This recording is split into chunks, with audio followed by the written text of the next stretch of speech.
வணக்கம். நான் உங்கள் குருநாதன்.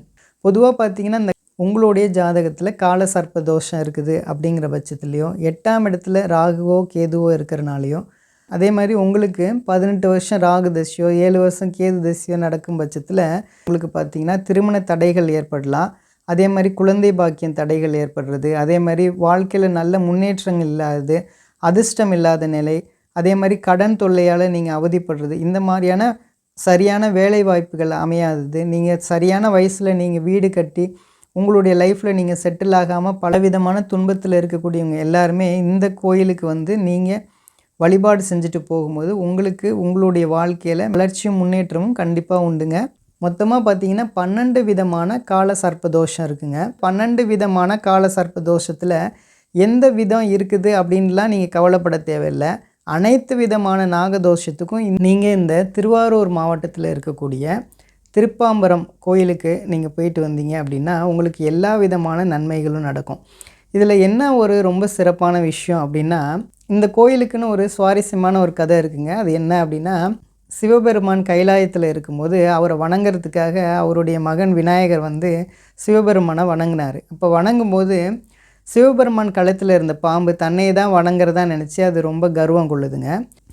இதை புரிஞ்சுக்கிட்ட சிவபெருமான் அந்த பாம்பு இனத்துக்கு எல்லாமே சக்தி எல்லாம் இழக்கிற மாதிரி சாபம் விட்டுறார். அதனால் இந்த பாம்பு இனங்கள் எல்லாமே பாதிக்கப்பட்டுருதுங்க. இந்த பாம்பு இனங்கள் எல்லாமே ரொம்பவுமே வருத்தம் அடைஞ்சு ஆதிசேஷன்னு சொல்லக்கூடிய பாம்பு இனத்தில் இருக்கக்கூடிய தலைவரோட எல்லாம் போயிட்டு, ஒரு பாம்பு செஞ்ச தப்புக்காக மொத்த பாம்பு இனத்தையும் நீங்கள் தண்டிக்க வேண்டாம் அப்படின்னு சொல்லிட்டு சிவபெருமான்கிட்ட வழிபடுறாங்க ஆதிசேஷன் தலைமையில். இந்த திருப்பாம்பரத்தில் இருக்கக்கூடிய பாம்புரநாதரை எல்லாரும் போய் இந்த பாம்பு இனங்கள்லாம் வழிபாடு செய்யும்போது இவங்களுடைய சாபங்கள்லாம் நீக்கப்பட்டுருதுங்க. அதனால இந்த கோயிலுக்கு மிகப்பெரிய சிறப்பு உண்டுங்க. இது மட்டும் இல்லாமல் பிரம்மன், பார்வதி தேவி, அகத்தியர், தச்சன், சூரியன் போன்றவர்களும் பூஜை செஞ்ச தலமும் கூடங்க. இது இல்லாமல் இந்திரன் சாபம் நீக்கிய தலமும் கூட, கங்கை பாவம் தொலைந்த தலமும் கூட, சந்திரன் பழி நீங்கிய தலமும் கூட. அப்படிப்பட்ட ஒரு சிறப்பான தலம்தான் இந்த திருப்பாம்புரம் ஸ்ரீ பாம்புரநாதர் திருத்தலம். இன்னொரு ஒரு சிறப்பான விஷயம் என்ன அப்படின்னா, அப்பர், சுந்தரர், சம்பந்தர் இந்த 3 பேரும் பாடல் பெற்ற திருத்தலமும் கூடங்க. இன்னொரு ஒரு சிறப்பான விஷயம் என்னென்னா, ஞான சம்பந்தர் வந்து இந்த தலத்துக்குன்னே ஒரு பதிகம் ஒன்று ஏற்றியிருக்காரு. இந்த ஸ்க்ரீனில் தெரிகிற இந்த பதிகம்தான் ஞான சம்பந்தர் இயற்றிய பதிகங்க. இந்த பதிகத்தை நீங்கள் படிச்சிங்க அப்படின்னா உங்களுக்கு எல்லா விதமான நன்மைகளும் கண்டிப்பாக நடக்குங்க. இந்த பதிகத்தை இந்த திருத்தலத்துக்கு நீங்கள் போகும்போதும் படிக்கலாம். அதே மாதிரி இந்த திருத்தலத்துக்கு நீங்கள் போயிட்டு வந்ததுக்கப்புறம் ஒவ்வொரு நாளும் இந்த பதிகத்தை நீங்கள் படிக்கும்போது உங்களுடைய வாழ்க்கையில் மிகப்பெரிய மாற்றத்தை நீங்கள் கண்டிப்பாக பார்ப்பீங்கங்க.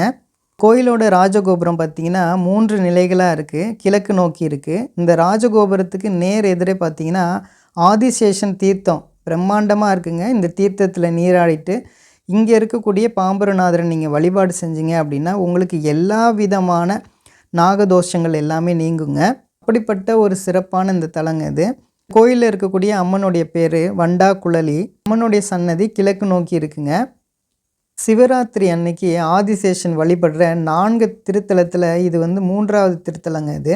இந்த ஒரு திருத்தலத்துக்கு நீங்கள் போனாலே காளகஸ்தி, கீழப்பெரும்பள்ளம், திருநாகேஸ்வரம் போன பலன்கள் உங்களுக்கு கிடைக்குங்க. எதனால் அப்படின்னா, ராகு கேதுக்கள் ஓருடலாக இருந்து சிவபெருமானை வணங்கின ஒரு அற்புதமான திருத்தலங்க இது. இந்த திருத்தலத்தில் தான் ராகு கேதுக்கள் இணைய பெற்று இருக்குங்க. இப்படிப்பட்ட இந்த சிறப்பான திருத்தலத்துக்கு நீங்கள் எல்லாரும் போய் நீங்கள் உங்களுடைய தோஷங்கள் எல்லாம் நீங்கள் பெறணும் அப்படின்ட்டு நான் வேண்டிக்கிறேங்க. நம்புங்க, நல்லதே நடக்கும். நன்றி நன்றி நன்றி.